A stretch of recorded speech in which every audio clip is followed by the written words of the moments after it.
Surface area and volumes class 9 10 के लिए भी और नीचे क्लासेस के लिए 5 6 7 8 में भी इस तरह की चीज़ें हैं, तो ये पता होना चाहिए। इसका पार्ट 2 है, पार्ट 1 देख लीजिएगा। अब इसमें हम क्यूबॉइड के बारे में बताने जा रहे हैं। उससे पहले हम आपको बताएंगे रेक्टेंगल के बारे में।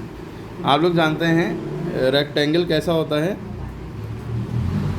जिसमें दो चीज़ें होती हैं, एक होगी 2 डायमेंशन होंगी। ये देखिए, एक लेंथ हो गई, एक ब्रेथ, ठीक है, यानी ये लेंथ है, ये भी लेंथ है, और ये दोनों आपस में बराबर होंगी, और ये ब्रेथ है, चौड़ाई है, ये भी चौड़ाई है, ब्रेथ है।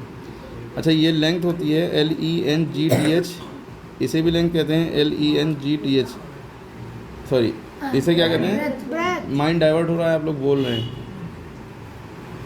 इसे क्या कहते हैं, ब्रेथ। ब्रेथ की स्पेलिंग क्या होती है, BREADTH, और इसे हम विड्थ भी कहते हैं, WIDTH, विड्थ। ब्रेथ और विड्थ बात एक ही है, ये भी विड्थ है, ये भी विड्थ। अच्छा, ये ब्रेथ इसके बराबर है और ये लेंथ इसके बराबर है। ये निशान का मतलब है ये इसके बराबर है, और एक लाइन का मतलब है ये इसके बराबर है, ठीक है। अब मान लिए कि आपने एक प्लॉट ख़रीदा और रेक्टेंगुलर शेप का था। कैसा था, रेक्टेंगुलर शेप का। तो उसकी आपने लंबाई नापी और उसकी चौड़ाई नापी, और आपसे कहा कि कितना एरिया है आपको पता करना है। तो आपको लंबाई पता हो, चौड़ाई पता हो, आप बता देंगे कि कितना एरिया है, यानी कितना बड़ा आपका लॉट है। तो आपको जब आपने लंबाई में नापी, यानी लेंथ आपने नापी, तो पता चला उसकी लेंथ जो है 20 मीटर है। कितनी है, और आपने जब उसकी ब्रेथ नापी, चौड़ाई नापी, तो पता चला आपकी ब्रेथ जो है 10 मीटर है, मान लिए। क्लियर हो गई बात, 10 मीटर चौड़ा, 20 मीटर लंबा है, हाँ ठीक है। तो आपने लंबाई नापी 20 मीटर, ब्रेथ चौड़ाई नापी 10 मीटर। अब आपको बस यही दोनों को मल्टीप्लाई कर लेना है, ये इसके बराबर है, ये इसके बराबर। आप जैसे ही मल्टीप्लाई करेंगे तो आपने क्या किया, लेंथ को ब्रेथ से, लंबाई को चौड़ाई से मल्टीप्लाई किया। लंबाई थी 20 मीटर और चौड़ाई थी 10 मीटर। जब आप इसको मल्टीप्लाई करेंगे 20 × 10 200 मीटर स्क्वायर, और इसी को हम कहते हैं एरिया। क्या कहते हैं, एरिया। और ये किसका एरिया निकला है, रेक्टेंगल का। ये किसका है, एरिया रेक्टेंगल। याद रखिएगा, पीछे हमने स्क्वायर का निकाला था। एरिया ऑफ रेक्टेंगल फॉर्मूला होता है लेंथ इंटू ब्रेथ। स्क्वायर में क्या होता है, लेंथ और ब्रेथ दोनों उसके बराबर हो जाती हैं आपस में। साइड इंटू साइड फार्मूला लगता है एरिया का, एरिया ऑफ स्क्वायर का। समझ में आ रही है, फॉर्मूला ही याद रखना है, इसीलिए ये पढ़ा रहे हैं। अब रेक्टेंगल से क्या बनता है, रेक्टेंगल देखिए 2 डायमेंशनल है, लेंथ है और ब्रेथ है। लेकिन रेक्टेंगल से कौन सा एक फिगर बनता है जो 3D होता है, बता सकते हैं, क्यूबॉइड। Very good. देखिए, ये आपने एक रेक्टेंगल बनाया, इसी के अंदर एक और रेक्टेंगल यूँ बना दिया, और आपने सारे कोने को कोने से जोड़ दिया। अब ये बन गया क्यूबॉइड। अब इसमें मसला देखिए, समझने वाली बात क्या है। देखिए, अभी रेक्टेंगल था, ये लेंथ थी, ये ब्रेथ थी, है ना। अब क्या है, ये लेंथ है, ये ब्रेथ नहीं है, ये ब्रेथ इसमें थी, लेकिन अब ब्रेथ ये है, और ये क्या हो गई, हाइट। ये भी हाइट, ये भी हाइट, ठीक है।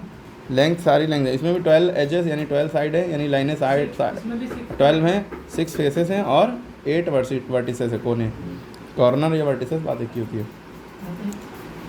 अब देखिए, मान लीजिए कि इसका आपको भाई पेरीमीटर, जब आपने एरिया निकाला था रेक्टेंगल का, तो लेंथ इंटू ब्रेथ फॉर्मूला लगाया था।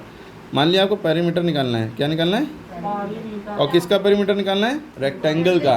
रेक्टेंगल यानी आपका जो प्लॉट है, आपको इसके चारों तरफ, रेक्टेंगल प्लॉट है, इसके चारों तरफ बाउंड्री खिंचवानी है, यानी कि यार रस्सी बांधनी है। यहाँ खंबा खोदा, यहाँ गाड़ा, यहाँ गाड़ा, यहाँ गाड़ा, रस्सी यहाँ से लेकर इधर गई, इधर गई, इधर गई, इधर गई, टोटल बंद हो गई, रास्ता बंद हो गया, कोई अंदर नहीं जा सकता। अब ये रस्सी खोल के सीधी कर ली एकदम, और टोटल लंबाई जो रस्सी की होगी वो पेरीमीटर कहलाएगी। पेरीमीटर क्या कहलाएगी बताइए। लाके अगर आपसे पूछा जाए पेरीमीटर मतलब क्या है, तो सम ऑफ ऑल बाउंड्रीज के लिए, यहाँ से यहाँ तक जोड़ो, यहाँ से यहाँ तक जोड़ो, यहाँ से यहाँ तक, यहाँ से यहाँ तक, सारी चीज़ों को, सारी लाइन को जोड़ो। ये 20 और फिर ये 10, फिर 20, फिर 10, ठीक है। 20 10 30 20 50 10 60 60 आ जाएगा, ठीक है। एक तो तरीका ये है, ठीक है। एक तरीका ये है पेरीमीटर का, रेक्टेंगल का निकालने का, कि 2 लेंथ है और 2 ब्रेथ हैं। तो दो लेंथ है, 2 ब्रेथ है, तो 2 कॉमन ले लिया, लेंथ प्लस ब्रेथ, ये कर लिया आपने, ठीक है।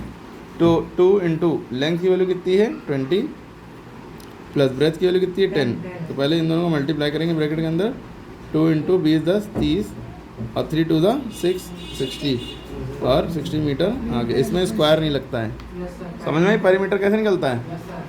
तो यहाँ मल्टीप्लाई छुपा होता है, इसलिए मल्टीप्लाई आ गया था। लेंथ की वैल्यू रखी, ब्रेथ की वैल्यू ऐड करने के बाद मल्टीप्लाई करते हैं। अब इसी से क्यूबॉइड बना है, क्यूबॉइड में लेंथ ब्रेथ हाइट है।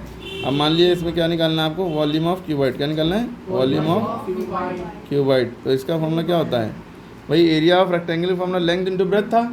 इसमें देखिए एक ही चीज़ तो बड़ी है, लेंथ भी है ब्रेथ भी है, हाइट है, length into breadth into height, length into breadth into height. Length की वैल्यू देखिए कितनी थी 20, ब्रेथ की वैल्यू देखिए 10 है, हाइट की वैल्यू मान ली 5। ठीक है,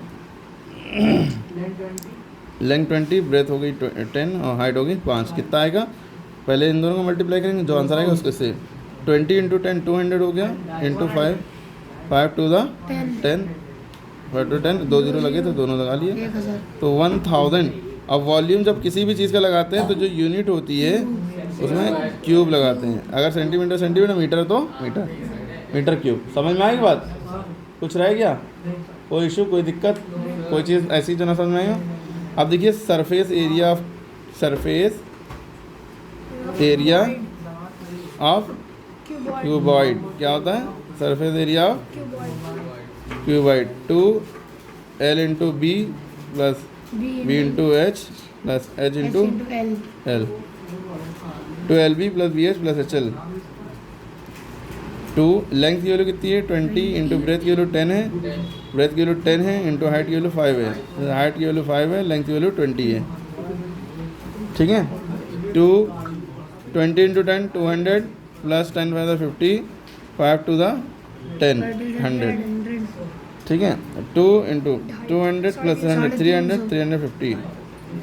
अब यहाँ पे क्या है, मल्टीप्लाई लगाया तो 2 इंटू 350 2 0 2 5 10 2 0 6 700। और क्योंकि हमने सरफेस एरिया निकाला है तो यूनिट जो आएगी वो स्क्वायर में लगेगा, सेंटीमीटर हो तो सेंटीमीटर, क्योंकि एरिया कहीं भी लिखा हो। तो ये था आपका सरफेस एरिया ऑफ क्यूबॉइड।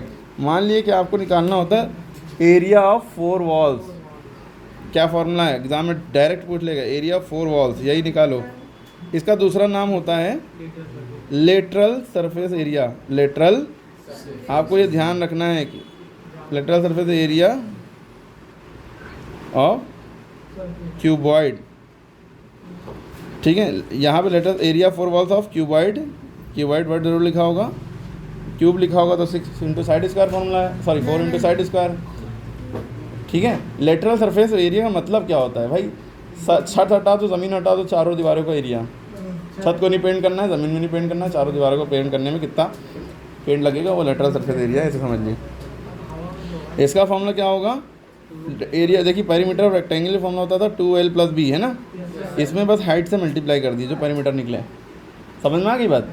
अब यहाँ पे आपने लिखा 2, लेंथ की वैल्यू कितनी थी 20 प्लस ब्रेथ की वैल्यू 10 इंटू हाइट की वैल्यू 5। तो पहले आप सॉल्व कैसे करेंगे, 2 तो यहाँ रखा रहा 10 20 30 हो गया, इन दोनों को ऐड करना ना, फिर 5 60 इंटू 5 5 6 30 300। समझ में बात, कैसे करेंगे इसी तरीके से करिएगा। और क्योंकि हमने एरिया निकाला है, लेटरल सरफेस एरिया निकाला है, तो यूनिट में क्या लगेगा, मीटर स्क्वायर, मीटर की बात चल रही थी। ठीक है, तो ये आपका क्यूबॉइड वाला टॉपिक पूरा खत्म हो गया। फिर से वीडियो देखिएगा, रेक्टेंगल से क्यूबॉइड बनता है, फॉर्मूले में क्या फ़र्क है, लेंथ इंटू ब्रेथ, बस एक चीज़ हाइट हो जाती है, हाइट मल्टीप्लाई में आ जाती है। वॉल्यूम जब निकालते हैं क्यूब लगता है, सरफेस एरिया निकालते हैं, क्यूबॉइड का ये फॉर्मूला होता है, सरफेस एरिया ऑफ क्यूब का फॉर्मूला होता है 6 इंटू साइड स्क्वायर, लेकिन क्यूबॉइड का होता है 12B plus BH plus HL, है ना। ठीक है, इन दोनों के बीच में मल्टीप्लाई बाकी प्लस। ठीक है, सर एरिया 4 वाली लेटरल सरफेस एरिया क्यूबॉइड का फॉर्मूला होता है 12 प्लस B इंटू H। समझ में आई बात। और बाकी इससे पहले वाली वीडियो में जैसे हमने पार्ट 1 में ये सब बताया था क्यूब के बारे में, एरिया स्क्वायर का, सॉरी स्क्वायर से क्यूब बनता है, स्क्वायर का फॉर्मूला, एरिया स्क्वायर का फॉर्मूला, पेरीमीटर स्क्वायर का फॉर्मूला, फिर कितने साइड्स, कितने वर्टिसेस, कितने फेसेस होते हैं। ठीक है, तो इसके बाद सारे फॉर्मूले निकाले, वॉल्यूम ऑफ क्यूब का ये, सरफेस एरिया ऑफ क्यूब का ये, एरिया 4 वॉल का ये, यहाँ 6 से 4 हो जाता है, बस 2 कम हो जाते हैं।